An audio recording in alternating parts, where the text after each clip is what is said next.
ఆదేశానుసారం నందిపేట మండలంలో గంజాయి సప్లై మరియు గంజాయి కన్జ్యూమ్ ఎవరెవరు చేస్తారని ఎస్ఐ గారు స్పెషల్ టీంను ఫామ్ చేస్తూ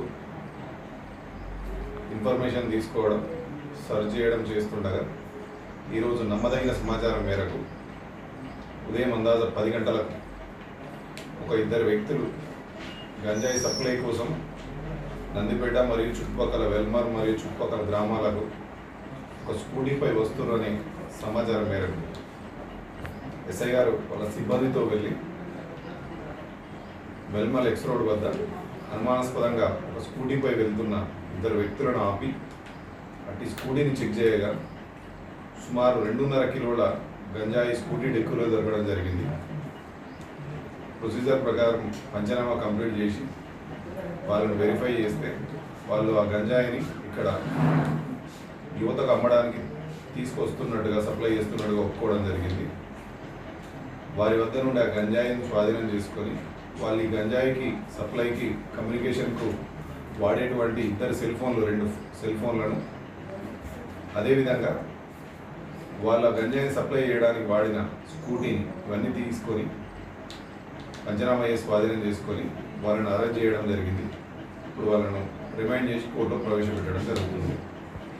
ముఖ్యంగా నందిపేట మండల యువత విద్యార్థులకు అందరికీ చెప్పేది ఏంటంటే ఎవరు కూడా మాదక ద్రవ్యాలకు బానిస కావద్దు.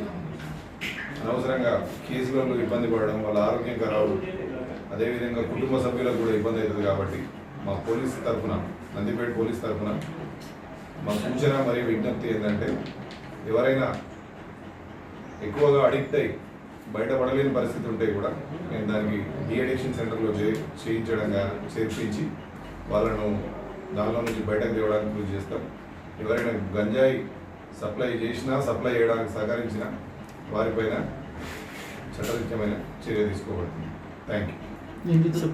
నిందితులు ఎందరిని అదుపులో తీసుకున్నారు సార్? ఇద్దరు స్కూటీ పైన ఇద్దరు నిందితులను అదుపులోకి తీసుకోవడం. ఇద్దరిది కూడా నిజామాబాద్ లోకల్. పేర్లు సార్?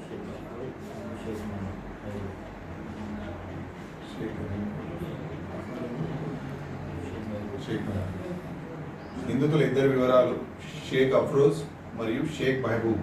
ఇందులో షేక్ అఫ్రోజ్ అనే వ్యక్తి ఇంతకుముందు కూడా గంజాయి సప్లైలో ఇన్వాల్వ్ అయ్యి కేసు వేరే పోలీస్ స్టేషన్లో కేసు రిజిస్టర్ కావడం జరిగింది.